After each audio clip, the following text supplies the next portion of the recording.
welcome to another session of Issues in Education. I'm Dennis Young. I have with me Rachael Mann, who is the founder of TeachLiketed. We're here in the middle of the atrium of the National Conference of ISTE, which is the International Society for Technology for Education. Very welcome. Now, tell me something about TeachLiketed. I mean, it has an interesting twist to it.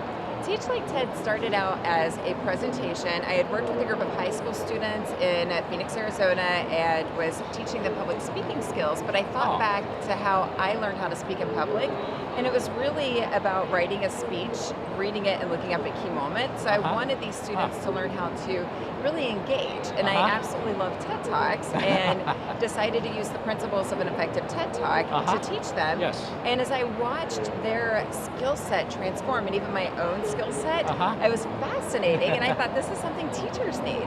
And I created a presentation. I did it at a conference, and then was invited to speak at other conferences about that, and ended up turning into a company that was based on those principles.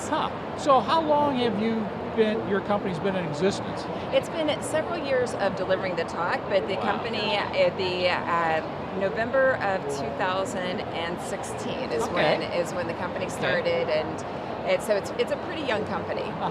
2 years in tech is a long time in technology. Oh, there you go. That's true. So how does your company tie into the whole field of technology, which is changing and advancing so fast on all different fronts?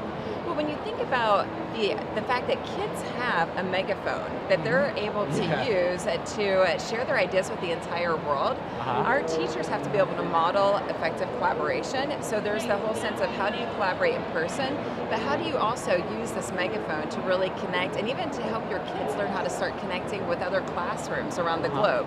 So using something like Flipgrid or Skype, and using it to where they're really learning workplace employability skills, because the workplace is changing.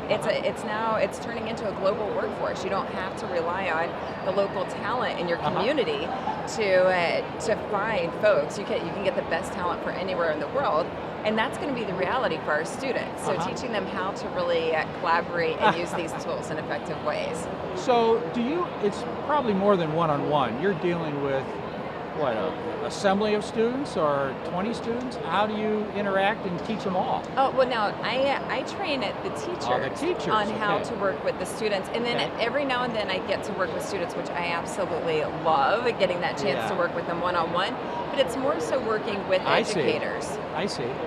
Interesting. Well, you have written a book, and the book is The Martians in Your Classroom.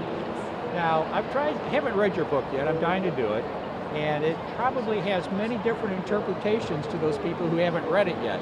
So what should they expect when they get your book?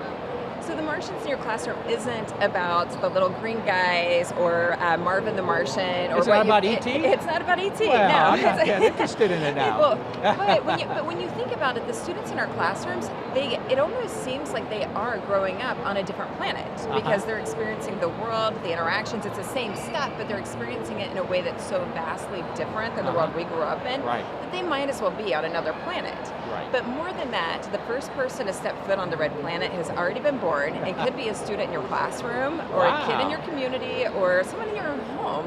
So what does that mean for education? You may have the first Martian in your class, and the world around us is changing so quickly, the workforce is changing, so how do we make sure that we in education are changing and equipping students for this future reality that's so different that we don't even know the names of the jobs that are going to exist when they're grown and looking at the workforce. That's true. So your involvement with teachers dealing with technology and pedagogy, and how to really change the pedagogy so that there's a new way of learning that process, how engaged do you get with teachers on the issue of pedagogy?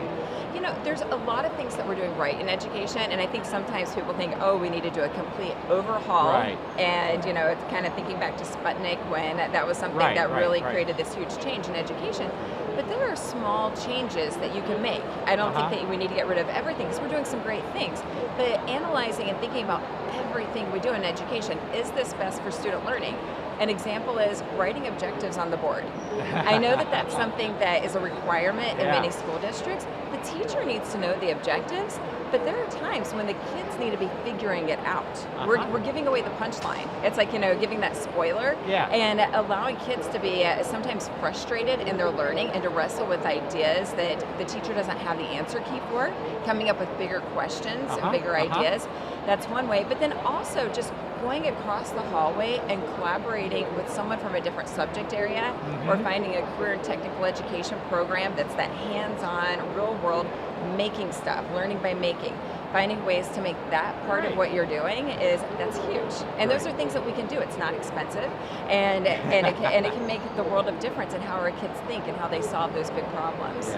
You must be so excited about what you do because it's so contagious. I love it. Every day I enjoy my work. I do a professional development at the school district called WestMech, and it's I'm able to incorporate these things into that work as well. So yes, it's great to be a part of this education community. Wow.